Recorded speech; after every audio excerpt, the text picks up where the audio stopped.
Okay. तो कल हमने हमारा लिनक्स का सेशन शुरू किया था और लिनक्स में हमने काफी सारी चीजें देखी है। So today we will see few more things. Okay, उसके आगे वाला जो पोर्शन है वो पोर्शन हम देखेंगे।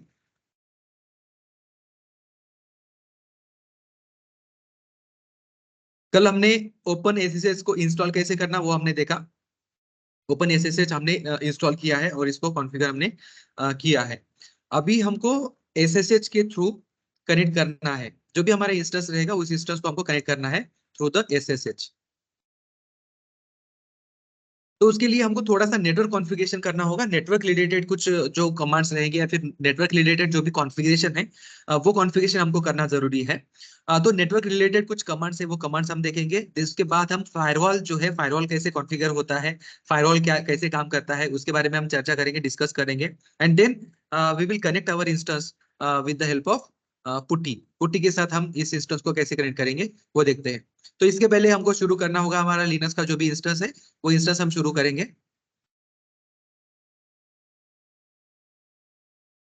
वर्चुअल बॉक्स को खोलते हैं and then start our Ubuntu machine.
Okay, ये अपना उबुंटू मशीन शुरू हो चुका है।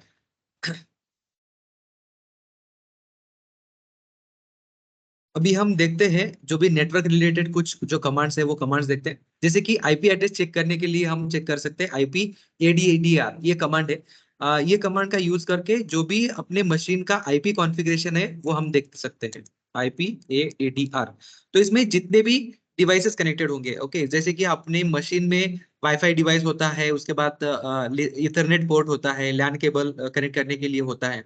ओके, ऐसे अलग अलग एडेप्टर जो है हमारे मशीन में होते हैं। तो वो सभी एडेप्टर का इंफॉर्मेशन जो है हमको ये आईपी एडीडीआर ये कमांड से हमको मिल जाता है। तो पूरा आईपी कॉन्फ़िगरेशन, जितने भी नेटवर्क इंटरफेस हमारे मशीन में होते हैं, वो सारे नेटवर्क इंटरफेस का इंफॉर्मेशन हमको यहाँ पे मिलता है। तो हमारे मशीन में दो नेटवर्क इंटरफेस है। एक first is yellow, yellow means local host. By default जो मशीन होता है उसका एक नेटवर्क इंटरफेस होता है, that is the default one. उसको हम लोकल होस्ट भी बोलते हैं, या तो फिर उसका जो आईपी एड्रेस होता है ये डिफॉल्ट आईपी एड्रेस। कोई भी मशीन हो तो उसका एक डिफॉल्ट आईपी एड्रेस होता है, दैट इज 127.0.0.1। ये लोकल होस्ट होता है या फिर लोकल मशीन का आईपी एड्रेस होता है। ये हर मशीन में होता है, दिस इज द कॉमन। उसके बाद सेकेंड जो है, सेकेंड इज ENPO-S3। ये एक नया अडेप्टर है। इस अडेप्टर से हमारा मशीन जो है कनेक्ट हो चुका है। सर तुमची स्क्रीन विजिबल नाही। Okay, sorry, I am sharing my screen.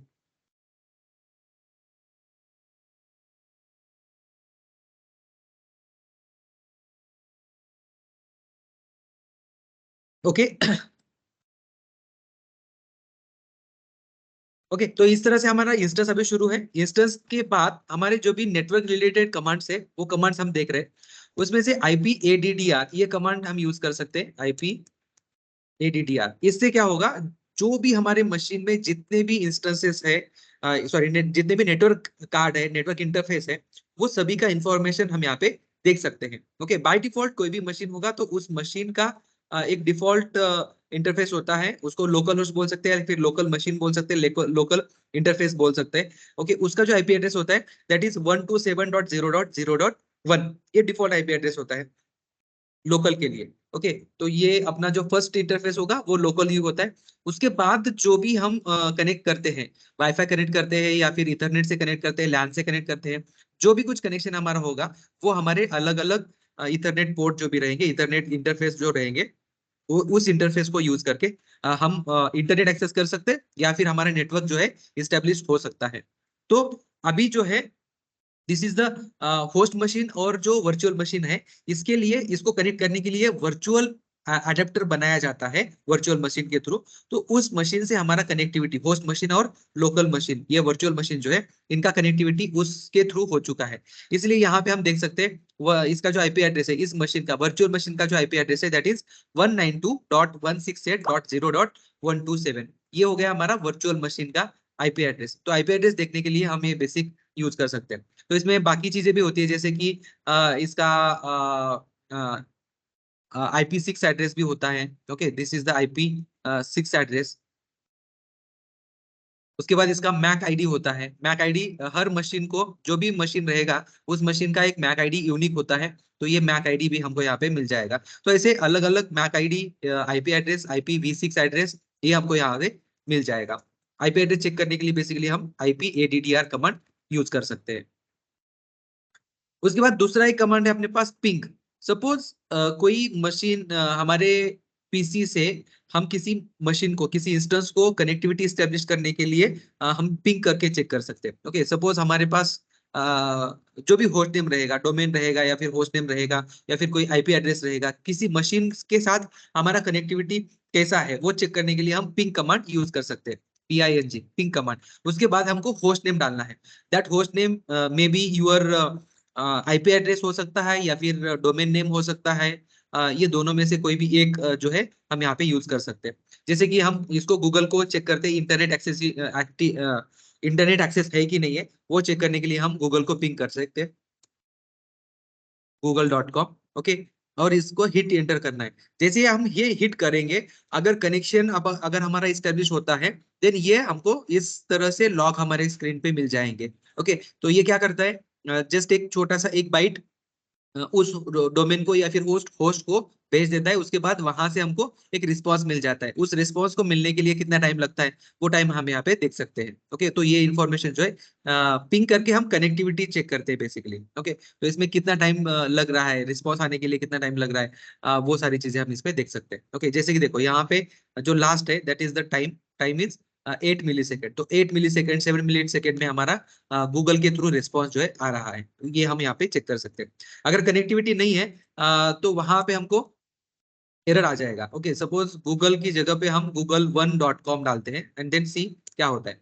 तो देखो google1.com ऐसा कोई डोमेन एड्रेस है ही नहीं है। ओके, तो यहाँ पे हम ये मैसेज आ जाएगा कि no address associated with host name. तो यहाँ से हमको कुछ मिलेगा नहीं। अगर गलत डोमेन अगर डालेंगे तो कनेक्टिविटी स्टेब्लिश नहीं होगी। सपोज हम कोई आईपी एड्रेस डालते हैं। ओके, सपोज 192.168.2.2 ऐसा कुछ भी रैंडम आईपी एड्रेस हम डालते हैं। तो ऐसा ये आईपी एड्रेस अगर किसी इंस्टेंस को किसी मशीन के साथ एसोसिएटेड है, ओके, तो हमको रिटर्न रिस्पॉन्स मिलेगा। अदरवाइज ये कुछ टाइम ले लेगा पिंग करने के लिए। ये ढूंढता है, ओके, जितना भी नेटवर्क है उस नेटवर्क में ये सर्च करेगा, पूरे नेटवर्क में सर्च करेगा। अगर उस नेटवर्क में कोई डिवाइस है तो उस डिवाइस से हमको रिस्पॉन्स मिल जाएगा। अगर उस डिवाइस कोई डिवाइस अवेलेबल ही नहीं है तो उस डिवाइस से हमको कोई रिस्पॉन्स नहीं मिलेगा। तो ये टाइम आउट हो जाता है। ओके, थोड़ी देर के बाद इसका एक टाइम होता है, उस टाइम तक वो चेक करता है नेटवर्क में कोई डिवाइस है कि नहीं है। अगर डिवाइस नहीं है तो ये एरर हमको मिल जाएगा। Okay, let's wait for some time, तो आपको ये एरर थ्रो करेगा।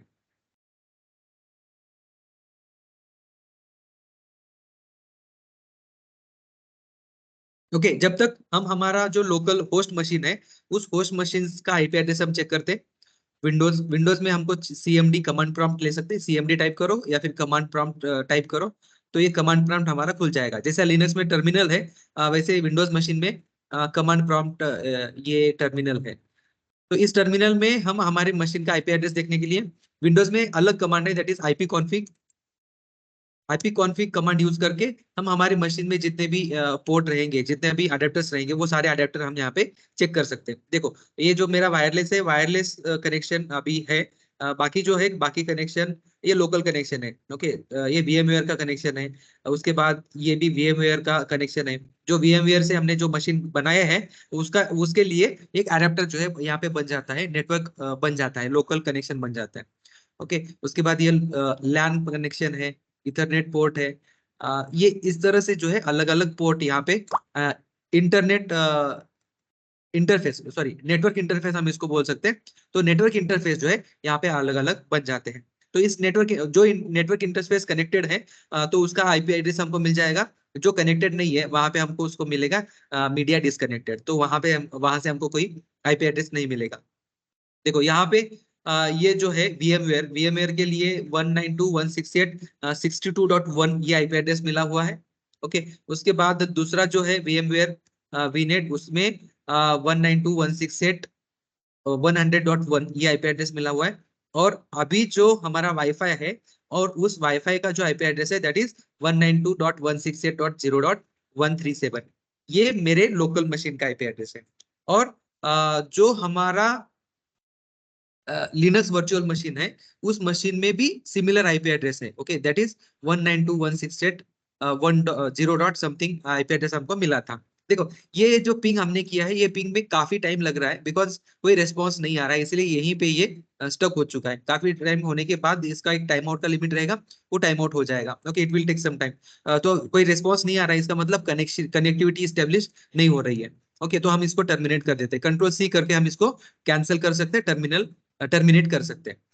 दूसरा जो अभी हमने देखा, जो हमारा होस्ट मशीन है उस होस्ट मशीन का आईपी एड्रेस हमको यहाँ से मिला था, दैट इज 192.168.0.137। ओके, तो ये आईपी एड्रेस इसके साथ मींस हमारा जो भी वर्चुअल मशीन है, वर्चुअल मशीन और होस्ट मशीन, इनका कम्युनिकेशन हो रहा है कि नहीं हो रहा है वो भी हम चेक कर सकते हैं। उसके लिए हम डालेंगे पिंग 192.168.0.137, राइट,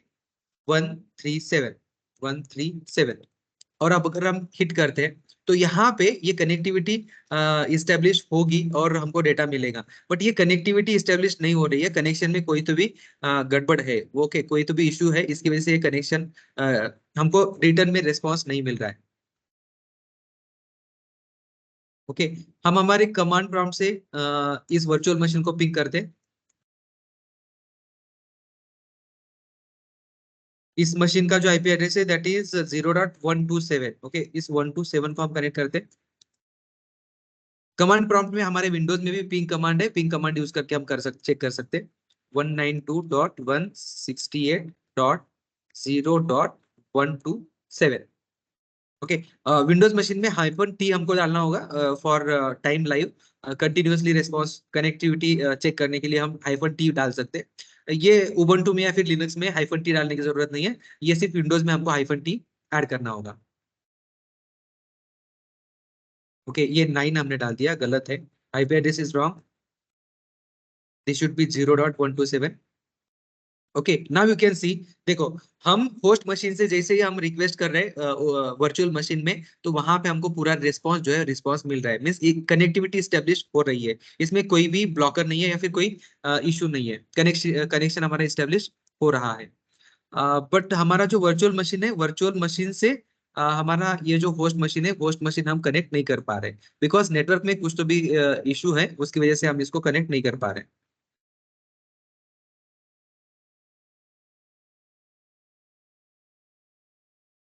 फिर से हम चेक करते हैं, हमारा जो आईपी एड्रेस है that is 192.168.0.137, IP address correct है। फिर से हम इसको ट्राई करते हैं, पिंग करने का क्या होता है, लेट्स सी।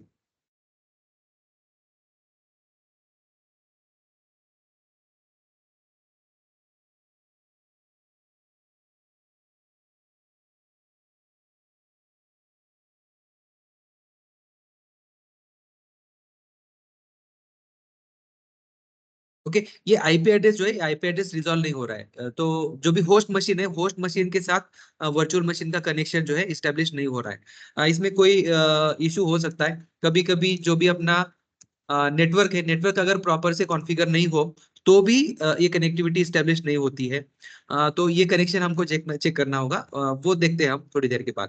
ठीक है, तो अभी नेट स्टार्ट, तो जो भी जितने भी हमारे सर्वर या फिर सर्विसेज अवेलेबल है, उसको चेक करने के लिए नेट स्टैट ये हम यूज कर सकते हैं। तो नेट स्टैट इसका मतलब नेटवर्क का जो भी स्टैटिस्टिक्स है वो हम यहाँ पे चेक कर सकते हैं, इसका शॉर्ट फॉर्म है दैट इज नेट स्टैट। तो इसमें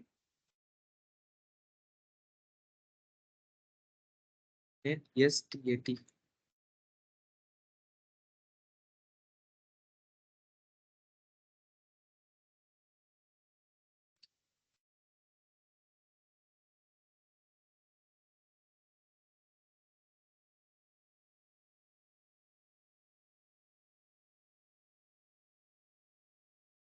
ओके, नेट स्टार्ट ये टूल अवेलेबल नहीं है, इसको इंस्टॉल करना होगा। तो उसके बाद ये नेट स्टार्ट जो है ये टूल हम देख सकते हैं।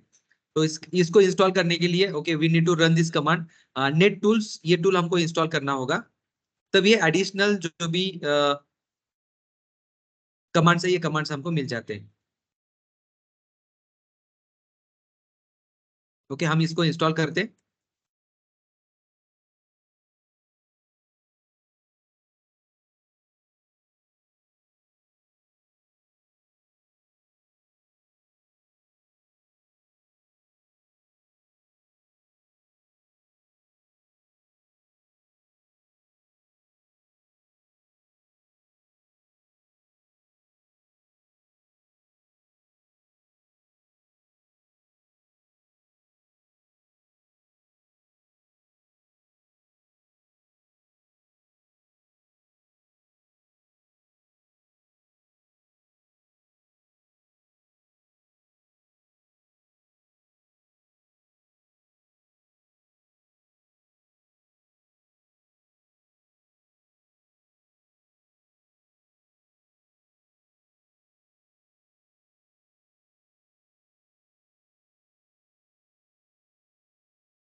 ओके, ये नेट टूल इंस्टॉल हो चुका है। अभी हम ये कमांड रन कर सकते हैं। Okay, net stat PNLTU means इसमें जो भी पोर्ट अवेलेबल है या फिर जो भी पोर्ट लिसन हो रहे हैं, वो सारे पोर्ट का इन्फॉर्मेशन हम यहाँ पे चेक कर सकते हैं।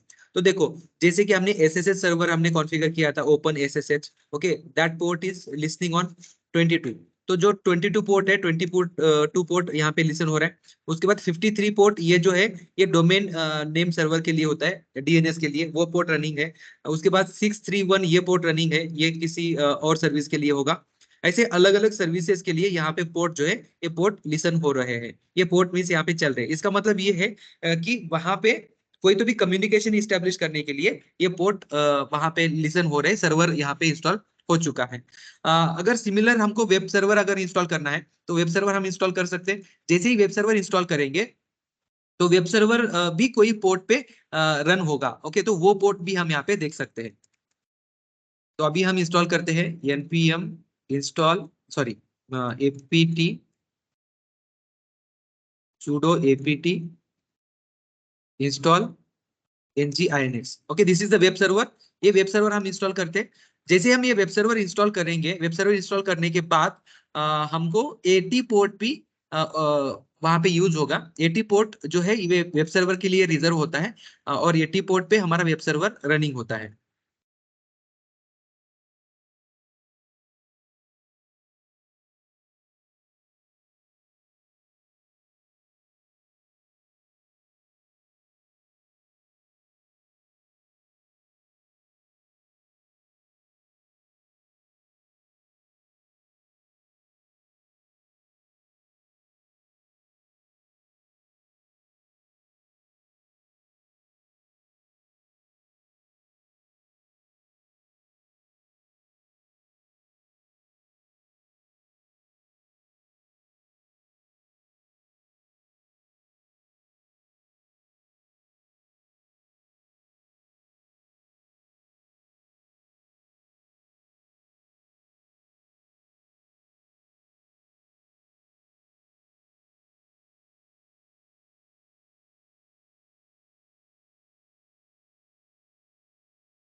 ओके, ये इंस्टॉल हो चुका है अपना nginx सर्वर। अभी हम फिर से नेट स्टार्ट ये कमांड चलाते। नाउ यू कैन सी ये जो 80 पोर्ट है, 80 पोर्ट भी अभी लिसन होना शुरू हो चुका है।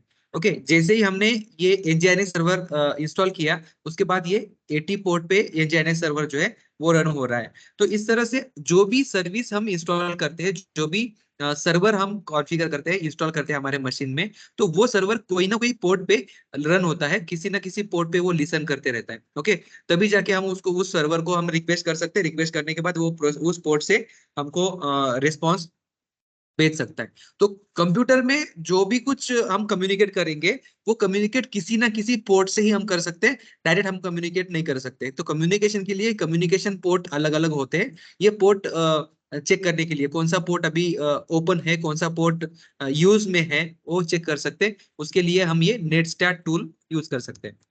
ओके, इसके लिए पहले हम नेट टूल्स को इंस्टॉल करना होगा and then you can use this command net start PNLTU। Okay, इसके बाद हम उसमें चेक कर सकते हैं कि कौन सा पोर्ट रनिंग है, कौन सा पोर्ट रनिंग नहीं है। ओके, वो हम चेक कर सकते हैं। उसके बाद हु इज ये कमांड है, इसका यूज करके जो भी डोमेन रहेगा उस डोमेन का इंफॉर्मेशन हम यहाँ पे चेक कर सकते हैं। Okay, for example who is google.com। तो इसमें google.com के रिलेटेड जो भी इंफॉर्मेशन है वो इंफॉर्मेशन हमको यहाँ पे मिल जाती है। तो ये भी बाय डिफॉल्ट टूल नहीं है, इसको भी हमको इंस्टॉल करना होगा। तो इसको हम इंस्टॉल करते हैं sudo apt install whois। तो ये एक टूल है थर्ड पार्टी, ये टूल यूज करके हम डोमेन की इंफॉर्मेशन देख सकते हैं। ओके, जो भी डोमेन रहेगा उस डोमेन के रिलेटेड वो डोमेन का आईपी एड्रेस कौन सा है, उसके बाद वो कहाँ से रजिस्टर किया हुआ है, ऐसी बेसिक बेसिक इंफॉर्मेशन जो है डोमेन रिलेटेड वो हमको मिल जाती है। जैसे कि हमने देखा था राउट 53 में हमने देखा था जब कोई भी डोमेन होता है तो वो डोमेन किसी ना किसी आईपी एड्रेस के साथ एसोसिएटेड होता है। राइट, जैसे हम आईपी एड्रेस हिट करते हैं तो वो डीएनएस में जाके डीएनएस में वो आईपी एड्रेस ढूंढता है। एंड आईपी एड्रेस जो है, आईपी एड्रेस किसी तो भी वर्चुअल मशीन या फिर फिजिकल मशीन का आईपी एड्रेस होता है जहां पे हम कनेक्शन जो है स्टेब्लिश कर सकते हैं। वैसे ही किसी डोमेन का आईपी एड्रेस कौन सा है वो चेक करने के लिए हम ये व्हिज कमांड यूज कर सकते हैं। क्योंकि हम हमारे पास सिर्फ डोमेन है, बट वो डोमेन का आईपी एड्रेस कौन सा है या फिर वो कौन से मशीन पे वो कॉन्फ़िगर किया है वो इन्फॉर्मेशन हमको नहीं मिलेगी डायरेक्टली। तो वो इन्फॉर्मेशन लेने के लिए हम व्होइस कमांड यूज कर सकते हैं।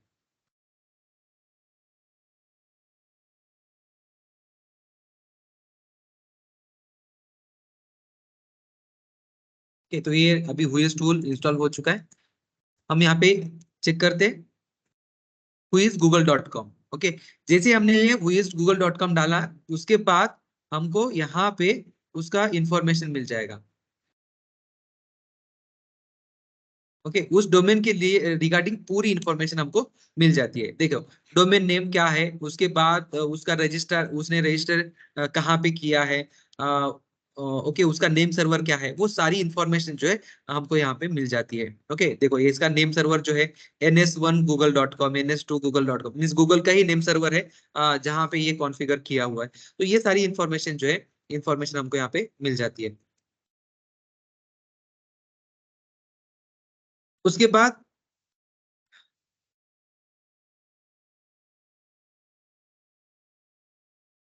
ओके, एनएस लुकअप, ये भी कमांड है। इस कमांड का यूज करके डायरेक्ट उस मशीन का आईपी एड्रेस जो है IPv6 होगा या फिर IPv4 एड्रेस होगा, वो एड्रेस हमको मिल जाता है। ओके, इसके लिए एनएस लुकअप ये कमांड हम यूज कर सकते हैं। ओके, वो इसके साथ साथ एनएस लुकअप,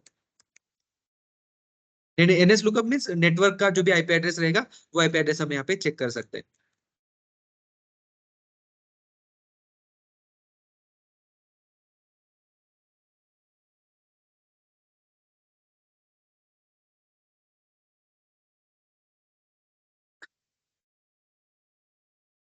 उसके बाद डिग कमांड है, DIG। तो डिग कमांड यूज करके भी हम उस डोमेन के रिलेटेड जो भी डीएनएस इंफॉर्मेशन है, डीएनएस कॉन्फ़िगरेशन है, वो कॉन्फ़िगरेशन हम देख सकते हैं। ओके, हमको डिग कमांड यूज करना है, उसके बाद google.com। तो ये जो डीएनएस जो हमने रिकॉर्ड कॉन्फ़िगर किए थे, डीएनएस में जो रिकॉर्ड हमने डाले थे, तो वो रिकॉर्ड जो है, वो सारे रिकॉर्ड या फिर डीएनएस की इंफॉर्मेशन जो है हम गैदर कर सकते हैं। ये रॉ फॉर्मेट में होता है। उसमें उसका आईपी एड्रेस कौन सा है, वो आईपी एड्रेस हम देख सकते हैं, जैसे कि this is the IP address. ये रिकॉर्ड का टाइप कौन सा है, ए रिकॉर्ड है। ओके, और this is the domain name, domain name, उसके बाद उसका कौन सा रिकॉर्ड है और उसका आईपी एड्रेस कौन सा है। ये सारी इंफॉर्मेशन जो है, ये इंफॉर्मेशन हम इसमें देख सकते हैं। तो इसके लिए जो भी डीएनएस रिलेटेड इंफॉर्मेशन हमको चाहिए, वो इंफॉर्मेशन लेने के लिए हम DIG कमांड यूज कर सकते हैं। DIG कमांड यूज करके हम उस डोमेन का पूरा डीएनएस रिकॉर्ड जो है, डीएनएस कॉन्फ़िगरेशन जो है ले सकते हैं। तो इसमें कुछ ऑप्शन भी है। ओके, जैसे कि सपोज सिर्फ हमको आईपी एड्रेस चाहिए, देन आईपी एड्रेस के लिए हम dig-IP एड्रेस डाल सकते हैं। तो उस आईपी एड्रेस के रिलेटेड इंफॉर्मेशन हमको मिलेगा। ओके, डोमेन नेम अगर डालते हैं, देन डोमेन रिलेटेड इंफॉर्मेशन हमको मिल जाएगा। तो ये जो है डिग कमांड हम यूज कर सकते हैं। उसके बाद होस्ट, उसका होस्ट जो है, होस्ट का आईपी एड्रेस हमको मिल जाएगा। आईपी लुकअप वो चेक करता है। ओके, जैसे कि होस्ट कमांड हम यूज करेंगे, होस्ट एंड देन google.com।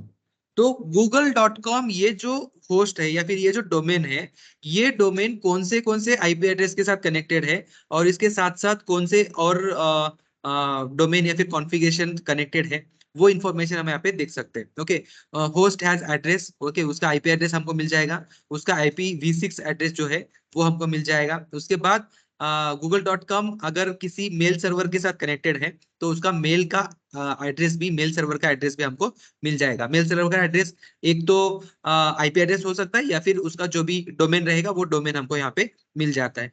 कोई भी अगर डोमेन है या फिर कोई भी होस्ट है, तो उस होस्ट के डिटेल्स देखने के लिए हम ये होस्ट कमांड यूज कर सकते हैं। ओके, आईपी कॉन्फ़िग, जैसे कि हमने नेट टूल्स इंस्टॉल किया है, तो नेट टूल में और एक कमांड है, that is IF config. IF config, okay, IF config का यूज करने के बाद हमको जो आईपी एड्रेस, IPADDR कमांड डालने के बाद जो हमको डिटेल्स मिले थे, वही डिटेल्स थोड़ा सा फॉर्मेटेड वे में ये IF कॉन्फ़िग जो कमांड है, ये कमांड हमको देता है। नेट टूल्स जब हम इंस्टॉल करते हैं, नेट टूल्स के टूल में ही ये कमांड हमको मिल जाता है। ओके, तो ये इंफॉर्मेशन हमको मिलेगी। उसमें एक शॉर्ट, अगर सिर्फ हमको आईपी एड्रेस चाहिए तो आईपी एड्रेस हम ले सकते हैं, और शॉर्ट इन्फॉर्मेशन हमको लेनी है तो वो शॉर्ट इन्फॉर्मेशन के लिए -s ये कमांड हम यहाँ पे डाल सकते हैं।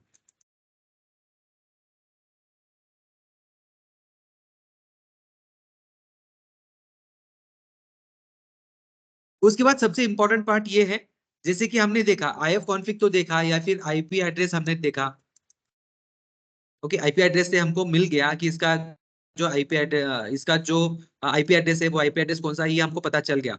बट कभी कभी क्या होता है, ये जो कॉन्फ़िगरेशन, ये कॉन्फ़िगरेशन बाय डिफॉल्ट नेटवर्क जो है हमको देता है। जैसे कि इसमें DHCP और स्टैटिक जो भी आईपी एड्रेस है वो आईपी एड्रेस असाइन होता है।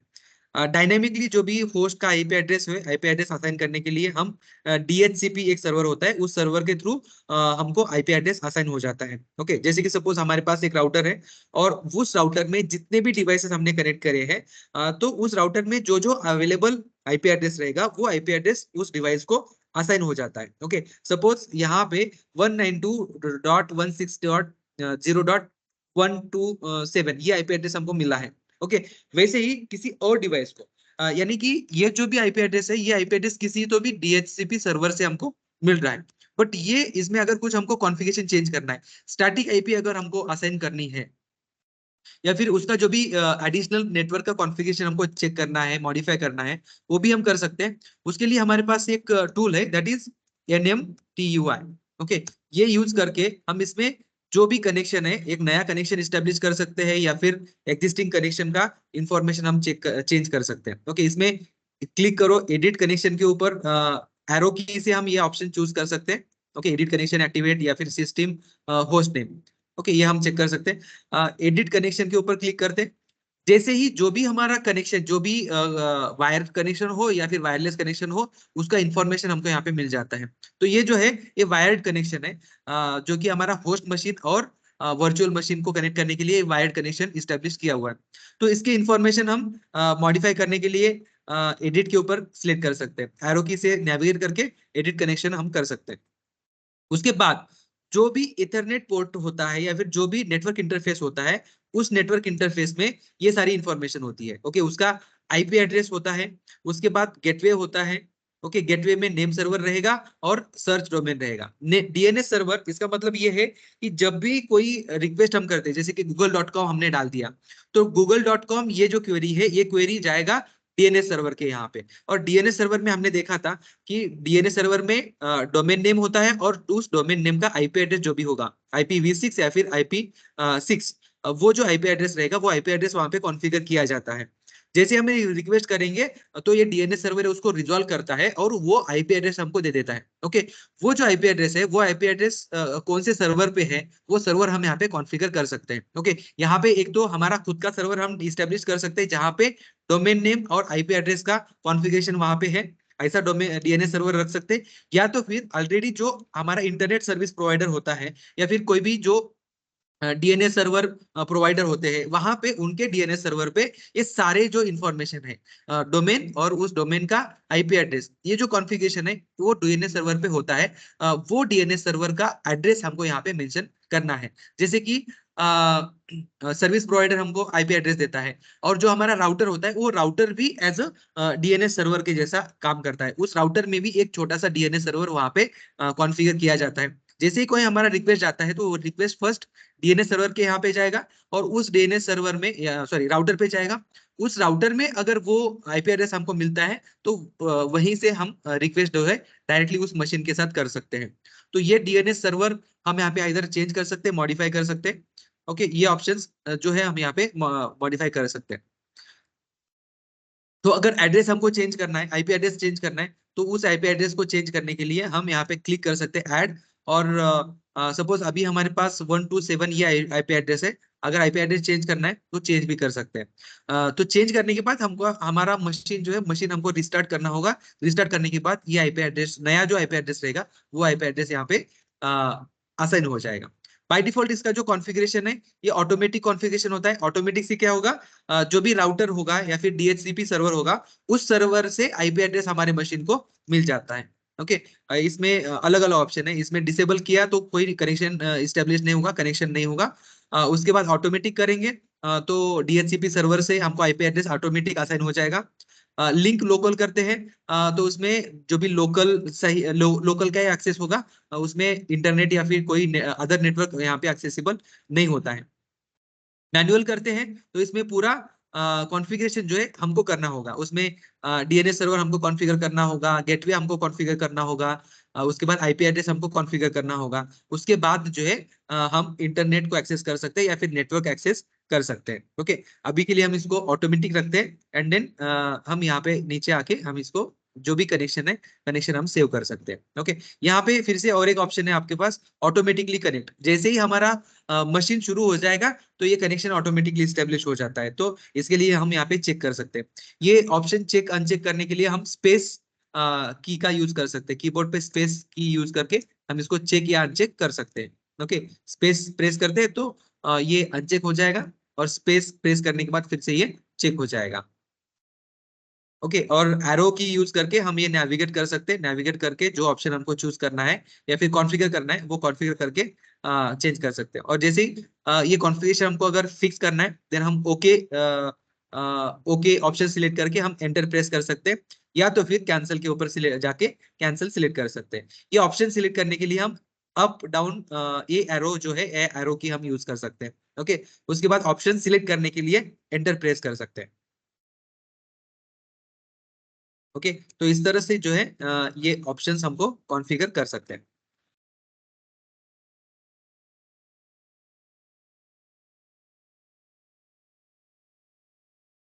तो ये हो गया बेसिक जो नेटवर्क है, नेटवर्क रिलेटेड बेसिक इंफॉर्मेशन हमने देखी। नेटवर्क का आईपी एड्रेस कैसे देखना है वो हम देख सकते हैं। नेट टूल का यूज करके कॉन्फ़िगरेशन हम चेक कर सकते हैं। डोमेन का डिटेल्स हम चेक कर सकते हैं। डोमेन में आईपी एड्रेस कौन सा है, या फिर उसके उसका होस्ट नेम कौन सा है, वो कहाँ से रजिस्टर किया है डोमेन, ये सारी चीजें हम देख सकते हैं। अभी second important part is firewall management. तो कोई भी जो मशीन होगा, तो उस मशीन में फायरवॉल जो है वो इंस्टॉल होता है। बाय डिफॉल्ट नेटवर्क का कोई जो भी ट्रैफिक रहेगा, कोई ट्रैफिक डायरेक्टली हमारे मशीन में एंटर ना करे, हमारे मशीन के जो भी सर्विसेज रहेंगे वो सर्विसेज डायरेक्टली एक्सेस ना हो, और हमारे मशीन को डैमेज ना कर पाए, इसलिए फायरवॉल जो है फायरवॉल वहां पे ऐड किया जाता है। ओके, फायरवॉल में जब भी हम फायरवॉल कॉन्फ़िगर करते हैं या फिर फायरवॉल इंस्टॉल करते हैं, तो जो भी रिक्वेस्ट बाहर से हमारे मशीन में आते हैं, तो पहले फायरवॉल में वहां पे चेक होता है। ओके, अगर कोई पोर्ट सिक्योर है और उस सिक्योर पोर्ट को अगर हमको ओपन करना है, तो वही पोर्ट हमारा ओपन रहेगा, और बाकी सारे जो भी पोर्ट रहते हैं वो पोर्ट हम ब्लॉक करके रखते हैं। तो बाहर से कोई रिक्वेस्ट आता है किसी और पोर्ट से, तो वो पोर्ट वहीं से फायरवॉल से ही बाहर चला जाता है, हमारे मशीन में उसका रिक्वेस्ट नहीं आता, हमारे मशीन को कोई डैमेज नहीं कर सकता। इसीलिए फायरवॉल जो है फायरवॉल इज इंपॉर्टेंट। फायरवॉल में दोनों तरीके के कनेक्शन हम मॉनिटर कर सकते हैं। जो भी बाहर से हमारे मशीन में कनेक्शन आ रहा है उसको हम कनेक्ट मॉनिटर कर सकते हैं, और जो हमारे मशीन से कनेक्शन बाहर जा रहा है, ओके, बाहर का नेटवर्क हम एक्सेस कर रहे हैं, तो उसी को भी हम टारगेट कर सकते हैं, उसी को भी हम मॉनिटर कर सकते हैं। उसके लिए हमारे कोई भी मशीन हो उस मशीन में फायरवॉल फायरवॉल का एक छोटा सा एप्लीकेशन इंस्टॉल होता है। फायरवॉल एक बड़े बड़े डिवाइस भी होते हैं, जो भी बड़े बड़े सर्वर या फिर क्या बोल सकते हैं हम उसको, डेटा सेंटर जो होते हैं, उस डेटा सेंटर में ये बड़े बड़े फायरवॉल के हार्डवेयर डिवाइसेस भी होते हैं, जहां पे वो पूरा ट्रैफिक जो है मैनेज किया जाता है। जो भी ट्रैफिक आ रहा है, कौन से पोर्ट से एक्सेस हो रहा है, कौन से पोर्ट से एक्सेस देना चाहिए, कौन से पोर्ट से एक्सेस नहीं देना चाहिए, ये सारा कॉन्फ़िगरेशन जो है ये फायरवॉल के थ्रू होता है। Firewall is a device as well. Okay, device भी होता है, उसके साथ साथ एक छोटा सा एप्लीकेशन भी होता है। तो हमारे विंडोज मशीन में भी फायरवॉल होता है, और उसी तरह से अ, हमारा लिनक्स मशीन जो रहेगा उस लिनक्स मशीन पे भी हम ये फायरवॉल इनेबल कर सकते हैं। जैसे एडब्ल्यूएस में हमने देखा था, एडब्ल्यूएस में सिक्योरिटी ग्रुप ये जो ऑप्शन था, okay, that is also one type of firewall. वो जो फायरवॉल है वो फायरवॉल एडब्ल्यूएस का हार्डवेयर में फायरवॉल वो कॉन्फ़िगर होता है, और उस फायरवॉल को हम कॉन्फ़िगर कर सकते हैं। और सिमिलरली रेड एट लिनक्स है या फिर उबंटू है, तो उसमें हम फायरवॉल जो है कॉन्फ़िगर कर सकते हैं। तो दो पॉपुलर फायरवॉल है, जैसे कि यूएफडब्ल्यू, ये बाय डिफॉल्ट उबंटू में एक फायरवॉल जो है ये फायरवॉल आता है, बट बाय डिफॉल्ट ये डिसेबल होता है, उसको हमको इनेबल करना होगा। ओके, पहले तो हम उसका स्टेटस चेक करेंगे। यूएफडब्ल्यू ये उबंटू का फायरवॉल है। उबंटू के फायरवॉल के लिए हम यूज कर सकते हैं यूएफडब्ल्यू, sudo ufw उसका हम स्टेटस चेक कर सकते हैं पहले। ओके, अगर वो रनिंग है तो उसका स्टेटस हमको मिलेगा।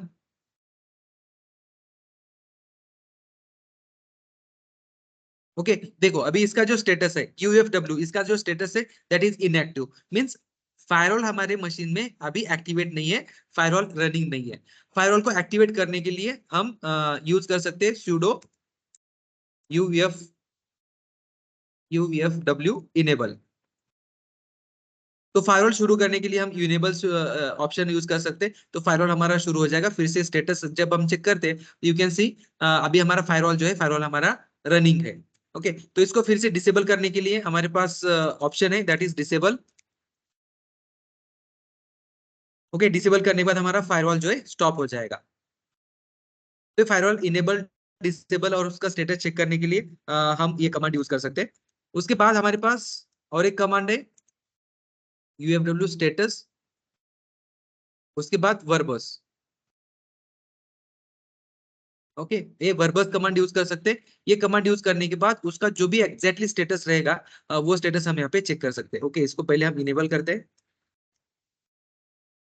और इसका स्टेटस हम वर्बस करते हैं। ओके, देन यहाँ पे हमको एडिशनल डिटेल्स मिल जाएगी। ओके, तो इसमें डिफॉल्ट ऑप्शन क्या है, डिफॉल्ट मीन्स कोई भी अगर इनकमिंग रिक्वेस्ट आता है तो बाय डिफॉल्ट वो ब्लॉक हो जाएगा, डिनाई मीन्स वो ब्लॉक हो जाएगा।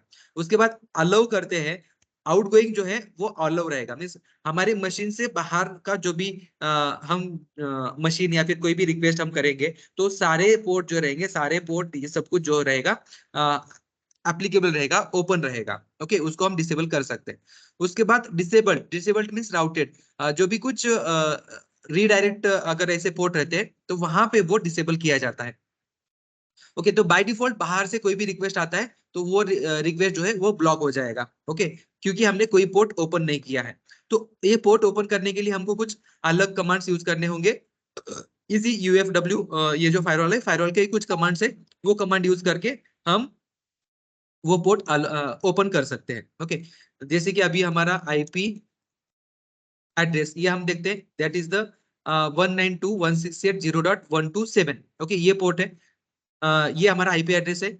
और हमने 80 पोर्ट भी, 80 पोर्ट के ऊपर हमने वेब सर्वर भी कॉन्फ़िगर किया है, राइट। एनजीआईएनएस सर्वर जो है ये वो हमने इंस्टॉल किया है, उसके थ्रू हम जो भी वेबसाइट या फिर वेब एप्लीकेशन रहेंगे वो हम होस्ट कर सकते हैं। तो अभी हम क्या करते हैं कि ये जो हमारा फायरवॉल है, फायरवॉल को हम डिसेबल करते हैं। ओके, अभी हमारा फायरवॉल डिसेबल हो चुका है। तो अभी हमारा जो आईपी एड्रेस है, ओके, 192.168.0.127, इसको हम हमारे होस्ट मशीन के ब्राउजर में चला के देखते हैं। Okay, 192.168.0.127, this is the IP address. Okay, जैसे ही हम इसको हिट करते हैं तो हमारे होस्ट मशीन से वर्चुअल मशीन को रिक्वेस्ट चला गया फर्स्ट। उसके बाद उस मशीन में 80 पोर्ट को रिक्वेस्ट हुआ, 80 पोर्ट से कम्युनिकेशन शुरू हुआ। तो 80 पोर्ट जो है, 80 पोर्ट इज ओपन फॉर एनजीआईएनएक्स, एनजीआईएनएक्स हमने इंस्टॉल किया है। तो 80 पोर्ट पे एनजीआईएनएक्स एक वेब सर्वर जो है ये रनिंग है। तो उसको हमारा जो कनेक्शन है वेब ब्राउजर से जो भी हम रिक्वेस्ट करते हैं वो रिक्वेस्ट बाय डिफॉल्ट 80 पोर्ट पे चला जाता है। ओके, जैसे कि हम इसको राइट क्लिक करके हम इंस्पेक्ट करके देखते हैं कि ये पोर्ट कहाँ पे जा रहा है, ये रिक्वेस्ट कहाँ पे जा रहा है। नेटवर्क टैब के ऊपर क्लिक करो एंड देन ये जो पेज है ये पेज हम रिफ्रेश करते हैं। जैसे इसको रिफ्रेश करेंगे तो आपका जो पहला रिक्वेस्ट रहेगा, ओके, इस पहले रिक्वेस्ट के ऊपर क्लिक करो and then click on headers. जब भी हम हेडर्स के ऊपर क्लिक करेंगे तो यहाँ पे हमको एक एड्रेस मिल जाएगा that is the remote address. इस रिमोट एड्रेस पे हमको दो चीजें मिल जाती है।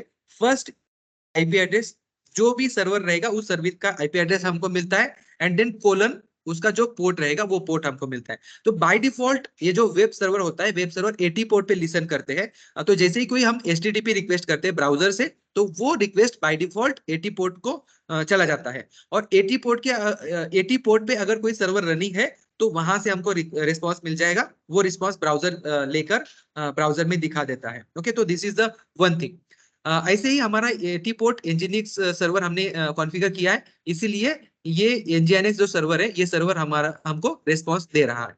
ओके, अभी हम क्या करते हैं, जो हमारा फायरवॉल है, फायरवॉल को फिर से हम इनेबल करते हैं। ओके, लेट्स से क्या होता है अभी। ओके, sudo ufw इनेबल, इसको हम इनेबल करते हैं। जैसे ही इस फायरवॉल को हम इनेबल करेंगे, देन हमारा ये जो 80 पोर्ट जो था वो पोर्ट भी हमारा ब्लॉक हो जाएगा। क्यों ब्लॉक हो जाएगा? बिकॉज फायरवॉल में जो कॉन्फ़िगरेशन है, वो कॉन्फ़िगरेशन क्या है कि जो भी कुछ रहेगा वो ब्लॉक हो जाएगा। मींस बाहर से जो आउटगोइंग रिक्वेस्ट आ रहा है, सॉरी इनकमिंग जो रिक्वेस्ट आ रहा है, वो सारे इनकमिंग रिक्वेस्ट ब्लॉक हो जाते हैं। ओके, अभी हम इसको फिर से ब्राउजर में चला के देखते हैं। नाउ यू कैन सी, अभी देखो ये टाइम ले रहा है, इसका मतलब क्या है कि कनेक्शन स्टेब्लिश नहीं हो रहा है। ये जो भी कनेक्शन है, ये कनेक्शन हमारा सिर्फ फायरवॉल तक जाएगा। फायरवॉल में चेक होगा कि वो पोर्ट ओपन है या नहीं है। वो पोर्ट अगर ओपन है, तो वो दरवाजा अगर ओपन है तो अंदर जा सकते हैं, वो अगर दरवाजा बंद है तो वहीं से हम बाहर, वहीं से हमको बाहर आना होगा। ओके, सिमिलरली यहाँ पे भी वही होगा।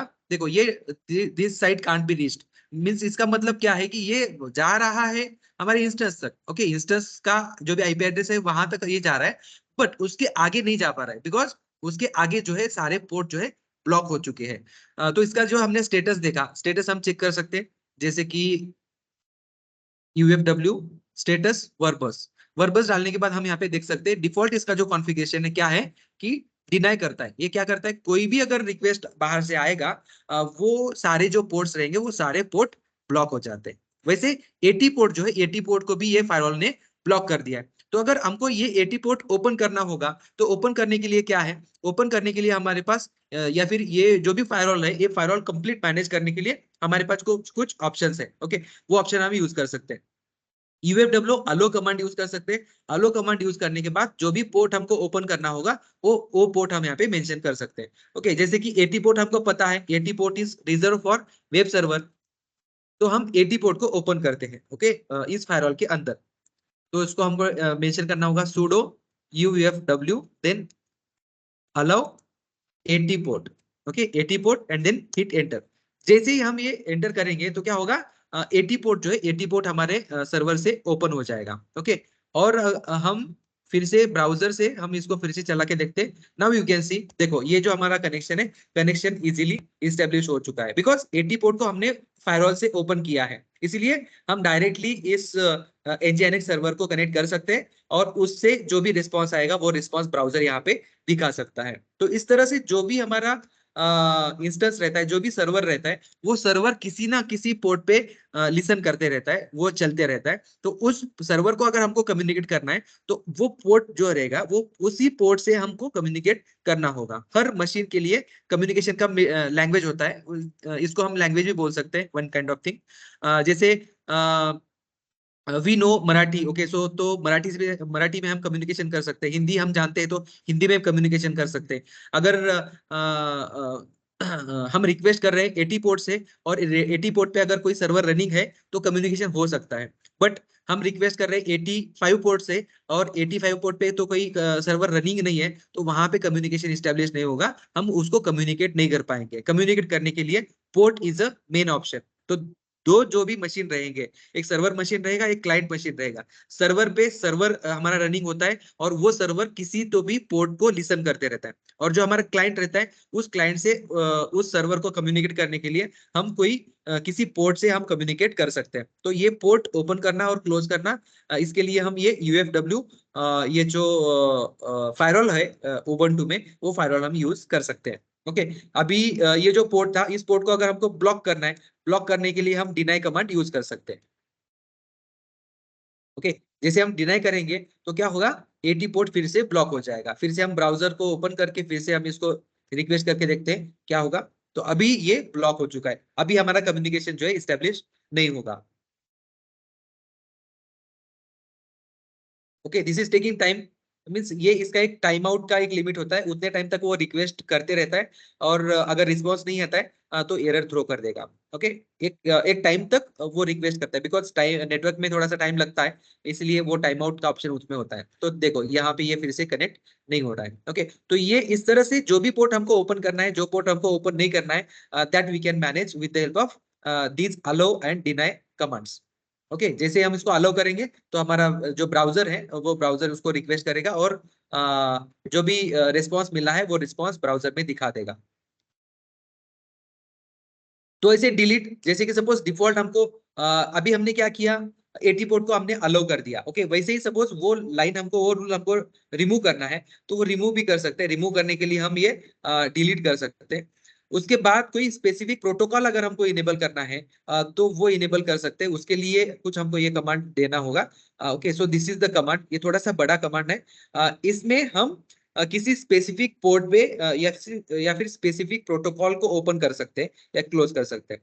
देयर आर टू प्रोटोकॉल्स, एक टीसीपी प्रोटोकॉल होता है और यूडीपी प्रोटोकॉल होता है। ये दोनों प्रोटोकॉल पे हमारा कम्युनिकेशन होता है। कम्युनिकेशन के दो प्रोटोकॉल है, मीडियम हम उसको बोल सकते हैं, लैंग्वेज बोल सकते हैं उस तरह से। और उसमें अलग अलग पोर्ट रहेंगे। उस प्रोटोकॉल में जो पोर्ट हमको ओपन करना है या फिर किसी स्पेसिफिक आईपी एड्रेस के लिए हमको अगर पोर्ट ओपन करना है तो भी हम ओपन कर सकते हैं। उसके लिए हमको यूएफडब्ल्यू अलो करना होगा एंड देन प्रोटोकॉल हमको मेंशन करना है, that is TCP. Okay, from कहां से एक्सेस होना चाहिए, किसी स्पेसिफिक मशीन से अगर हमको एक्सेस देना है तो स्पेसिफिक मशीन का एक्सेस आईपी एड्रेस दे सकते हैं। ओके, सपोज हमारा जो सर्वर है, हमारा सर्वर रनिंग है 127 के ऊपर। Okay, 168 sorry 192.168.0.127। ओके, उसके बाद हमारा जो पेरेंट मशीन या फिर हमारा होस्ट मशीन जो है वो रनिंग है 192.168.0.137। ओके, वहां पे अगर हमने किसी और मशीन का आईपी एड्रेस दे दिया तो क्या होगा, उसी मशीन से हम ये वर्चुअल मशीन को एक्सेस कर पाएंगे, किसी और मशीन से हम इसको एक्सेस नहीं कर पाएंगे। इसलिए कौन से मशीन से हमको एक्सेस देना है, उस मशीन को, स्पेसिफिक मशीन को भी हम एक्सेस दे सकते हैं। उसलिए उस मशीन का एक तो हमको होस्ट नेम पता होना चाहिए, डोमेन नेम पता होना चाहिए, या तो फिर उस मशीन का आईपी एड्रेस हमको पता होना चाहिए। तो उस मशीन से ये जो भी हमारा वर्चुअल मशीन रहेगा, वर्चुअल मशीन हम कनेक्ट कर सकते हैं। उसके बाद to any port, okay, any port means कौन सा पोर्ट ओपन करना है वो पोर्ट हम दे सकते हैं, टू एनी पोर्ट, एंड यहाँ पे मेंशन कर सकते हैं port number. Okay, 80 port connect करना है, 22 पोर्ट करना है, कौन सा पोर्ट ओपन करना है, that port we can configure. Okay, तो यहाँ पे ये जो है दिस इज फ्रॉम मीन्स कौन से मशीन से, मीन्स क्लाइंट से, क्लाइंट का मशीन का आईपी एड्रेस हमको यहाँ पे देना है, एंड देन पोर्ट नंबर कौन सा रखना है वो पोर्ट नंबर हम यहाँ पे कॉन्फ़िगर कर सकते हैं। तो स्पेसिफिक किसी मशीन से ही एक्सेस करना है तो उस मशीन का हम एक्सेस दे सकता है। उसके बाद एक ट्राई रन कमांड है। ट्राई रन कमांड यूज करके हम चेक कर सकते हैं जो भी हमने कमांड डाला हुआ है। जैसे कि ये कमांड जो हम डालते हैं, ये कमांड मीन्स प्रॉपर चलेगा नहीं चलेगा, ये कमांड रन होने के बाद कौन सा रूल जो है ये फायरवॉल में ऐड होगा वो हम चेक कर सकते हैं। उसके लिए ये ट्राई रन, ये जो ऑप्शन है, ये ऑप्शन हम रन कर सकते हैं।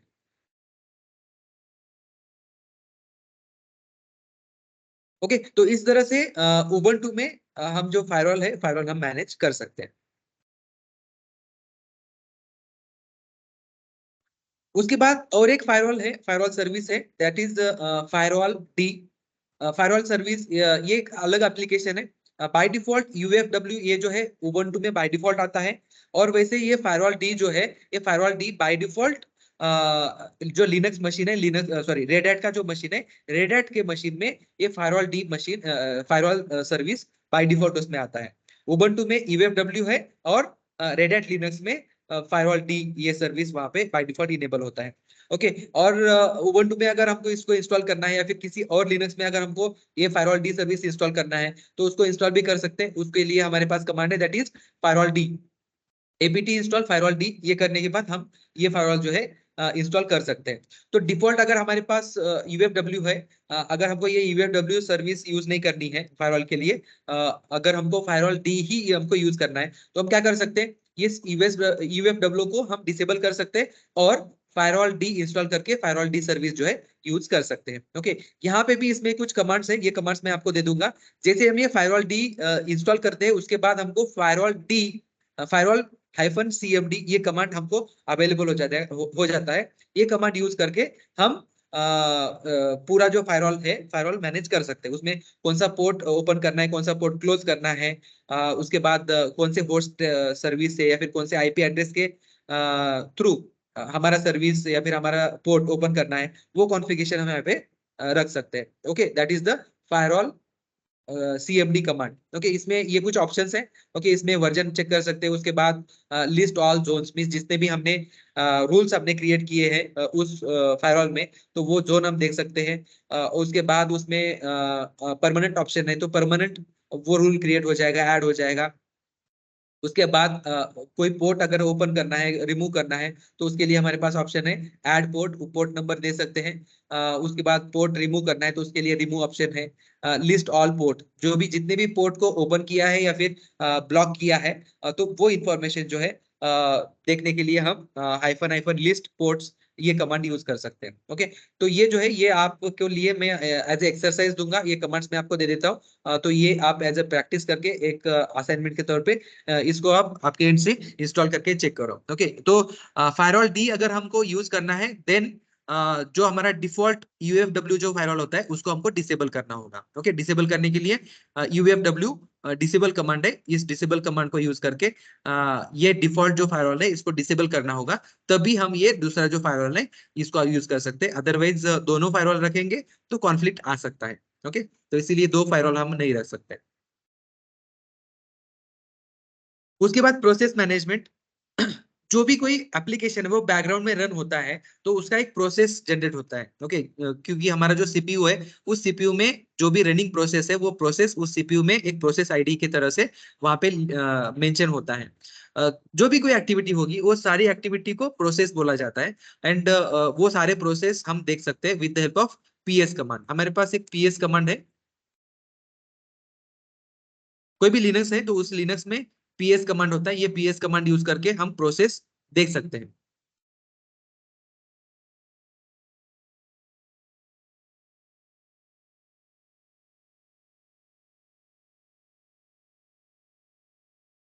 PS and then hit enter. तो इसमें जितने भी सर्विसेज या फिर जो भी प्रोसेसेस है बैकग्राउंड में जो रनिंग हो रहे हैं, या फिर मीन्स अभी जो एप्लीकेशन हमारे रनिंग है, वो सारे प्रोसेस का इंफॉर्मेशन हमको यहाँ पे मिल जाता है। तो देखो यहाँ पे पीआईडी उस प्रोसेस का आईडी हमको मिल जाएगा। उसके बाद टीटीवाई मीन्स वो कौन से पोर्ट पे या फिर कैसे चल रहा है वो इन्फॉर्मेशन हमको मिल जाएगी, टाइम कितना टाइम से वो रनिंग है। और उसके बाद वो जो सर्विस है वो सर्विस रन करने के लिए कौन सा कमांड रन किया गया था, कौन सा कमांड यूज हो रहा है, वो कमांड हम यहाँ पे दे सकते हैं। तो अभी जो है हमारा टर्मिनल ओपन है, टर्मिनल रनिंग है, इसलिए यहाँ पे ये दिख रहा है हमारा bash. Okay, bash is a tool. उसके बाद पीएस अभी हमने कमांड रन किया, ये पीएस का जो भी प्रोसेस है इसका प्रोसेस यहाँ पे चल गया, तो ये प्रोसेस हम यहाँ पे देख सकते हैं। जितने भी प्रोसेस है वो सारे प्रोसेस हम यहाँ पे देख सकते हैं। उसके बाद एक ऑप्शन है, there is a F hyphen F option use करने के बाद इसका डिटेल इंफॉर्मेशन हमको मिलेगा।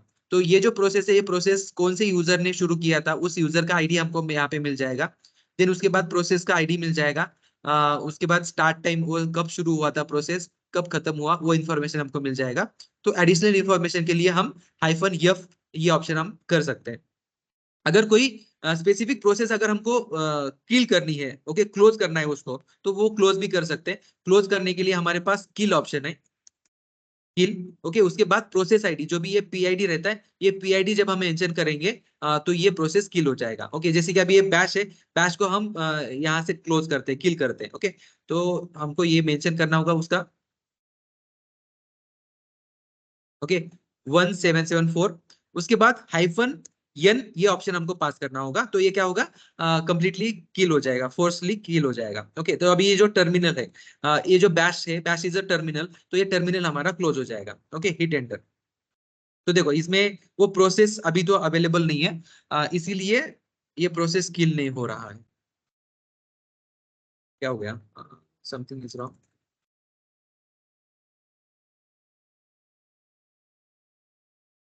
ओके, देखो हाइफन 9 फर्स्ट ऑप्शन हमको डालना होगा एंड देन प्रोसेस आईडी। तो जो बैश हमारा जो टर्मिनल था, वो जो प्रोसेस है वो प्रोसेस हमके ने किल कर दिया। ओके, कोई भी एप्लीकेशन रनिंग हो तो उस एप्लीकेशन को क्लोज करने के लिए, टर्मिनेट करने के लिए किल कमांड हम यूज कर सकते हैं। ओके, तो अगर वो स्पेशल परमिशन नहीं होगा उसको, तो डायरेक्टली हम उसको किल कमांड यूज कर सकते हैं। अगर उसको फोर्सफुली किल करना है तो उसके लिए हमारे पास किल एंड हाइफन 9 ये ऑप्शन हमको पास करना होगा and then process ID. Okay, इससे क्या होगा कि वो जो भी प्रोसेस रहेगा वो प्रोसेस हम उसको किल कर सकते हैं, उसको स्टॉप कर सकते हैं, टर्मिनेट कर सकते हैं। उसके बाद और एक हमारे पास कमांड है टॉप। टॉप कमांड यूज करके हम जितने भी रनिंग प्रोसेसेस है बैकग्राउंड में, जो रनिंग प्रोसेसेस है वो प्रोसेस भी हम यहाँ पे देख सकते हैं। PS कमांड का यूज करके जो भी रनिंग प्रोसेस है वो देख सकते हैं, बट बैकग्राउंड के प्रोसेस नहीं देख सकते। बैकग्राउंड के प्रोसेस सारे देखने के लिए और कौन से एप्लीकेशंस रनिंग है, कौन से प्रोसेसेस, कौन से सर्विसेज रनिंग है बैकग्राउंड में, वो सारी इंफॉर्मेशन अलोंग विथ उसका मेमोरी यूटिलाइजेशन, सीपीयू यूटिलाइजेशन के साथ हम ये सारी इंफॉर्मेशन दे सकते हैं। ओके, जैसे कि देखो यहाँ पे हमारे सीपीयू में मेमोरी कितना है वो देख सकते हैं, that is the okay 957 MB ये हमारा मेमोरी है। उसमें से 63 MB ये अवेलेबल है। ओके, उतने मेमोरी में हम जो भी करना है हमको कर सकते हैं। उसके बाद 480 MB ये जो मेमोरी है दैट इज द यूज्ड, वो यूज हुआ है किसी न किसी सर्विस में, उस मेमोरी को यूज किया है। उसके बाद बफर में कुछ मेमोरी रखा जाता है, जो भी हमारे एप्लीकेशन है वो एप्लीकेशन रन होने के लिए, परफॉर्म होने के लिए वहां पे बफर में कुछ मेमोरी रखा जाता है। ओके, तो ऐसे ही बफर का और यूज मेमोरी ये दोनों मिलके उसके बाद जो बचा हुआ है दैट इज द 63 MB सिर्फ हमारे पास अवेलेबल है। जो भी हम नया एप्लीकेशन या फिर नया जो भी प्रोसेस हम शुरू करेंगे तो उस एप्लीकेशन के लिए हमको हमारे पास सिर्फ 63 MB इतना ही मेमोरी अवेलेबल है। ओके, तो इस तरह से ये मेमोरी हम देख सकते हैं। उसके बाद ऊपर अगर हम देखेंगे सीपीयू परसेंटेज, तो सीपीयू कितना परसेंट यूटिलाइज हुआ है वो इंफॉर्मेशन भी हम यहाँ पे देख सकते हैं। सीपीयू का यूटिलाइजेशन परसेंटेज में देख सकते हैं। ओके, ये जो है ये रियल टाइम जो है, रियल टाइम उसका जो यूसेज रहेगा पूरे सर्विस का, ये हम देख सकते हैं। ओके, इसको अगर क्लोज करना है तो Ctrl+C प्रेस करके हम इससे बाहर आ सकते हैं। This is the top command.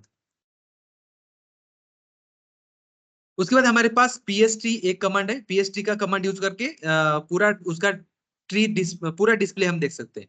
PS जी, पीएस3 हमने सिर्फ क्या देखा था कि जो भी प्रोसेसेस है वो प्रोसेस हमने देखे थे।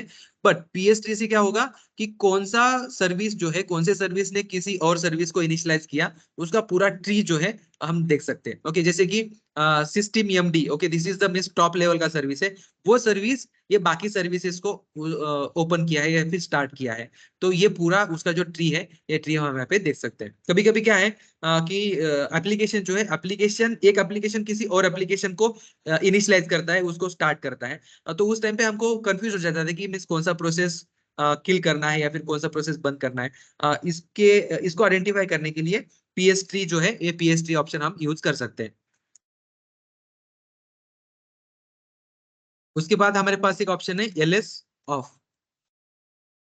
एलएस ऑफ का यूज करने के बाद जो भी हमारे पास फाइल और फोल्डर्स है, सर्विस रिलेटेड जो भी जितने भी रनिंग सर्विसेज है, वो सर्विस के थ्रू जो जो फाइल यूटिलाइज हुआ है या फिर जो भी फाइल ओपन है या फिर रनिंग है, वो सारे फाइल का इंफॉर्मेशन जो है यहाँ पे हमको मिल जाता है। ओके, तो इसमें पोर्ट मीन्स ये तो हमको मिलेगा इसका प्रोसेस आईडी के बाद ये प्रोसेस आईडी जिस फाइल को यूज कर रहा है या फिर कौन सा फाइल यूज है उस सर्विस के लिए, वो फाइल का इंफॉर्मेशन हमको यहाँ पे मिल जाता है। तो फाइल और प्रोसेस ये दोनों का इंफॉर्मेशन देखने के लिए ये हम एलएस ऑफ ये यूज कर सकते हैं। उसके बाद सपोज कोई स्पेसिफिक प्रोसेस है और उस प्रोसेस का अगर हमको आईडी चाहिए, तो वो आईडी सपोज प्रोसेस नेम हमको पता है बट उसका आईडी पता नहीं है, पता करने के लिए हम PID ऑफ उसके बाद प्रोसेस नेम दे सकते हैं। ओके, जैसे कि बैश हमने दे दिया, तो बैश का जो भी आईडी रहेगा वो आईडी गेट करने के लिए हम PID ऑफ उसके बाद प्रोसेस नेम दे सकते हैं। क्योंकि बहुत बार क्या होता है, काफी सारे प्रोसेसेस रनिंग है और उस प्रोसेस का एग्जैक्ट आईडी क्या है हमको पता नहीं है, बट वो प्रोसेस का नेम हमको पता है, तो उस नेम के थ्रू हम उसका PID जो है PID निकाल सकते हैं। उसके बाद there is one more command that is BG. BG command use करके जो भी बैकग्राउंड में सर्विसेज रनिंग है, वो रनिंग बैकग्राउंड जो भी टास्क या फिर जो भी जॉब रनिंग है उसको हम देख सकते हैं। उसके लिए बीजी कमांड यूज कर सकते हैं। ओके, ये बीजी कमांड में जो भी सर्विस या फिर जो भी एप्लीकेशन हम बैकग्राउंड में चला रहे हैं, उसके लिए वो उसका लिस्ट हम देख सकते हैं। उसके लिए बीजी कमांड हम यूज कर सकते हैं। तो ये बेसिक जो भी अपना प्रोसेस मैनेजमेंट है, प्रोसेस मैनेजमेंट के लिए ये कुछ बेसिक कमांड्स है। ये कमांड्स यूज करके हम हमारा जो भी प्रोसेस है वो प्रोसेस मैनेज कर सकते हैं। प्रोसेस इज जस्ट लाइक जो भी एप्लीकेशन रनिंग है बैकग्राउंड में या फिर फॉरग्राउंड में, सर्विस एज अ सर्विस, वो सारे प्रोसेस होते हैं। उस प्रोसेस को हम यूज कर सकते हैं, उसको हम मॉडिफाई कर सकते हैं।